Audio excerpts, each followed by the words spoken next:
ప్రియమైన సహోదరి సహోదరులకు యేసుక్రీస్తు నామములో శుభములు. దేవుని యొక్క నూతనమైన కృప మీకు కలుగునుగాక. ఈరోజు దేవుడు మనకిచ్చిన మాట సామెతల గ్రంథము 6వ అధ్యాయము 14వ వచనము.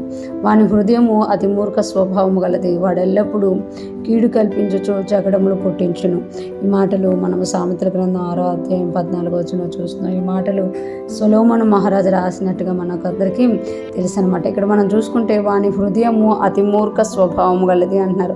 వాని హృదయము అంటే ఎవరి హృదయం అనేది మనకు తెలియాలి అని అంటే సామెతల గ్రంథం 6వ అధ్యాయం 12వ వచనం చూడాలి. కుటిలమైన మాటలు పలుకువాడు పనికి మాలిన వాడును దుష్టుడనై ఉన్నాడు. వాడు 13వ వచనం, వాడు కన్ను గీటుచు కాళ్ళతో సైగ చేయును, బ్రేళ్లతో గుర్తులు చూపును. వాని హృదయం అతి మూర్ఖ స్వభావం గలది, వాడు ఎల్లప్పుడూ కీడు కల్పించచ్చు జగడములు పుట్టించును.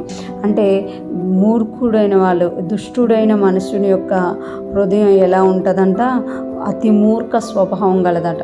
అంటే దుష్టత్వంలో జీవించడం వల్ల అతని హృదయం అంతా కూడా మూర్ఖత్వంతో కాడు అతి మూర్ఖ స్వభావం కలిగి ఉంటుందట. అంటే ఆ హృదయంలో నుండే ప్రతిదీ కూడా మూర్ఖత్వంతో నింపబడి ఉంటుంది అని ఇక్కడ సొలొమోను మహారాజు తెలియచేస్తుందన్నమాట.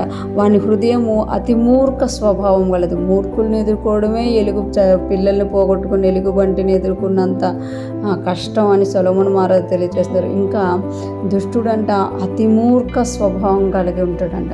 వాడు ఎల్లప్పుడూ కీడు కల్పించచ్చు. అంటే ఆ అతి మూర్ఖ స్వభావంలో నుండి మొదటిగా ఏమొస్తుంది అని అంటే కీడు కల్పించుచూ ఉంటాడు అన్నమాట. అంటే ఎవరికి చూసినా కూడా కీడు చేయడమే వాని యొక్క పనిగా పెట్టుకుంటాడు అన్నమాట. మంచి చేయడం అనేది తెలియదు అనమాట. జగడములు పుట్టించు అంటే కయ్యాలు పెట్టేస్తూ ఉంటాడు, జగడములు పెట్టేస్తూ ఉంటాడు, అసమాధానంగా చేసేస్తూ ఉంటాడు. ఎంత మంచి పరిస్థితిలో నేను, ఎంత మంచి సమాధాన స్థలంలో నేను, దుష్టుడైన వాడు ఏం చేస్తాడంట, జగడములు పుట్టించును. ఎందుకు అంటే అతని హృదయము అతి మూర్ఖ స్వభావం గలది కనుక. ఇక్కడ మనం చూసుకుంటే దుష్టుడు ఇలాగ ఉంటే మనము ఎలాగ ఉన్నాము అనేది గమనించుకోవాలి. దుష్టుడు ఎప్పుడూ కూడా వాని హృదయం అతి మూర్ఖ స్వభావంగా ఉంది.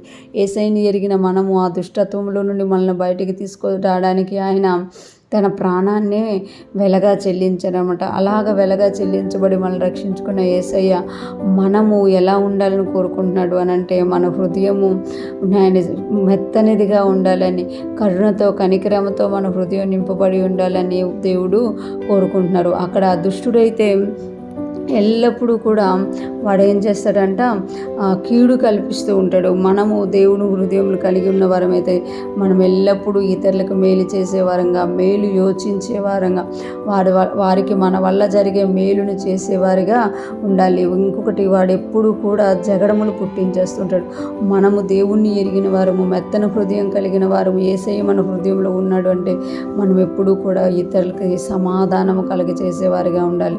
జగడములు పుట్టిస్తున్నవాడు దుష్టుడు సమాధానపరచువారు దేవుని పిల్లలు అనబడతారన్నమాట. ఈరోజు ఫ్రెష్ మనం వింటున్న ప్రతి ఒక్కరూ కూడా ఆ దుష్టుడు ఎలా ఉంటాడు అనేది చెప్పి మనం అలాగ ఉండొద్దు, మనం ఎలాగ ఉండాలి అనేది దేవుడు మాకు కోరుకుంటున్నారో అలాగ మనం ఉండాలి అని దేవుడు తెలియజేస్తున్నారు. ఈరోజు ఫ్రెష్ మనం వింటున్న ప్రతి ఒక్కరము కూడా దేవునికి ఇష్టమైన వారంగా నీతిగా జీవిస్తూ మన హృదయాల్లో ఎక్కువగా దేవుని యొక్క జీవదారులు బయటకు వచ్చేటట్టు చూసుకుంటూ ఇతరులకు మేలు చేసేవారంగా, ఇతరులకు సమాధానపరిచేవారుగా మనం ముందుగాక. దేవుని కృప మనందరికీ తోడై ఉండి నడిపించునుగాక. ఆమేన్.